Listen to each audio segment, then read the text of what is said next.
and welcome back to another episode of Jeff and Joe's Puerto Rican Kitchen, where we show you how to make easy, authentic Puerto Rican recipes. I continue my tour of Puerto Rican baked goods, and today I bring you the recipe for Besitos de Coco, which is the Puerto Rican style of coconut macaroons. They're so easy and super delicious, guys. It's basically just some shredded coconut with sweetened condensed milk, a dash of salt, 1 egg white, and then we're gonna use the maraschino cherries to put them on top. This is probably a little bit different than you've seen in other coconut macaroons recipe, but it just adds texture and color. It's really good. The second thing I wanted to point out about this recipe is that I am not using any flour. That's because I prefer my coconut macaroons to be airy and fluffy. I don't like them to be as cakey and dense as they become once you add flour to them. If you like to add flour to yours because you prefer that texture, I will also include in the ingredients below a suggestion for how much flour you can add for this amount of ingredients. It's so good and it's so delicious. Let's get cooking.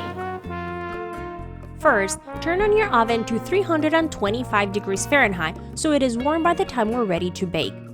We'll begin our macaroons by mixing the coconut, sweetened condensed milk, and salt in a bowl. Mix thoroughly with a spoon until everything is combined and a uniform mixture is formed. As I mentioned in the introduction, a lot of people add flour to their macaroons to get a cakier consistency. If you would like to do that, add the flour with the shredded coconut, sweetened condensed milk, and salt and mix it all together. After the mixture is formed, we will whip the egg white. Since we're only using 1 egg white, I am only using one of the beaters of the hand mixer, but you can use both if you want. Begin whipping your egg white with the hand mixer on high until you have firm peaks, meaning that when you remove the beaters, the peak will keep its shape. This will take about 90 seconds and the mixture will look like shaving cream.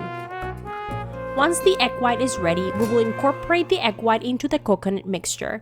I am using a silicone spatula to fold the egg white into the mixture.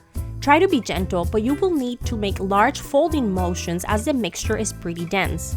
Continue mixing until the egg white is completely incorporated into the mixture.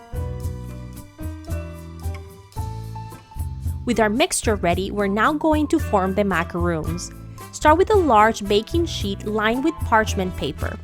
Then, using a spoon and your hand, form spherical shapes about 2 tablespoons in size or the size of a golf ball. Try not to apply too much pressure to get a perfect shape, as this will take the air out of the mixture and the macaroons will become dense. Continue forming the spheres until you have used all of your mixture. I got 15 macaroons from this recipe, but how many you will get depends on how big or small you form yours. There's no secret here. Practice will make it easier to get uniform shapes. Just be ready to get your hands messy.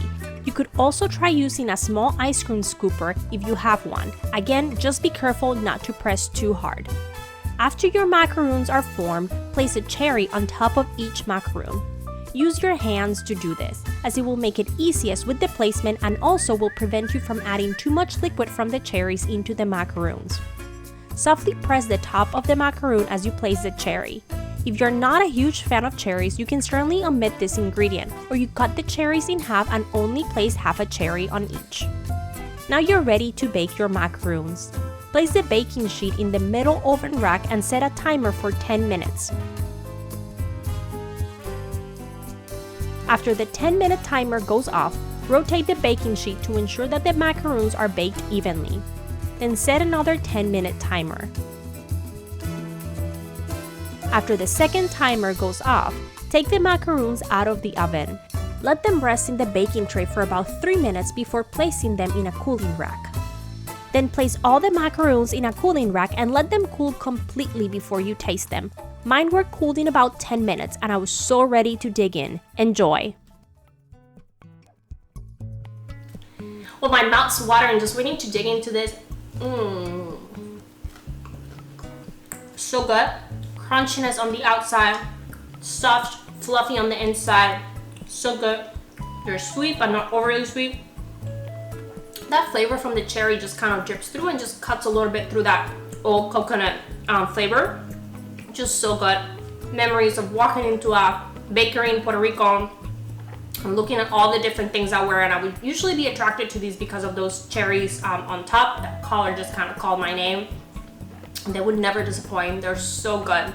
Like I said, Mine are not cakey at all. If you prefer that, just add some flour to it. If you're not gonna eat these right away, I highly recommend you, once they're completely cool, put them in an airtight container. It can be a Ziploc bag or just any other type of airtight container.